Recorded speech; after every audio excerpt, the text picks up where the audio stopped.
If you're anything like me, you've already had your AI mini freakout. We do video, photography, and writing. Obviously, writing is the big one with chat that everybody's kind of using and got their hands on.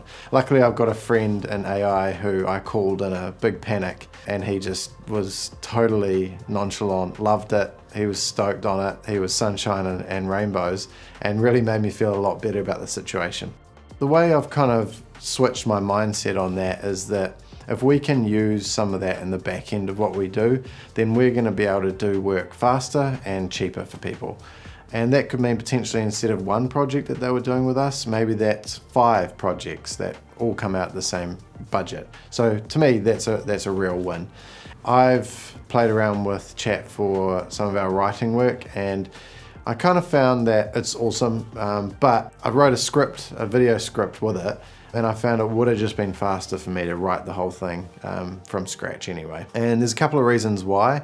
One is it was pretty random, like some of the things that it came back with were not really on the brief that I gave it, and a little bit repetitive, and the other thing is very gimmicky. Of course they're going to get better, but I think the main thing that sets us apart, or what will set people apart, is the strategy behind everything. So even if AI gets brilliant, what we'll still need is experience and coming up with the strategy for what you want to achieve. So if you are writing a website, what that looks like is, well, what pages do we actually need, and what do we need to say on all those pages, and what really sets us apart? What's our tone? What's our style? Is there some personality that we can inject into it? But like I said, if we can use it and it's coming, then we're all for it. One of the other things in terms of writing that I think is a wee way off is telling really personal stories. So we do a lot of human interest stories, sharing someone's journey, case studies, those sorts of things. Those still require an interview with someone. So asking all the right questions and extracting the right information from them and capturing their tone and capturing turns of phrase, all those sorts of things still need to happen.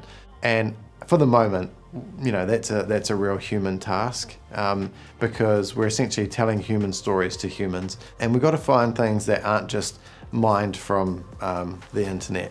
One of the things I think of when I'm writing is, if something just rolls off the tongue, it's probably a cliche, and so maybe you should avoid that. So despite my big freak out initially, I think, it's a really exciting time, and for us, that can potentially mean doing more work for more customers for the same budget. So ultimately, that's about them moving their business or their organization forward and closer to their critical outcomes and achieving their purpose. So let's do it.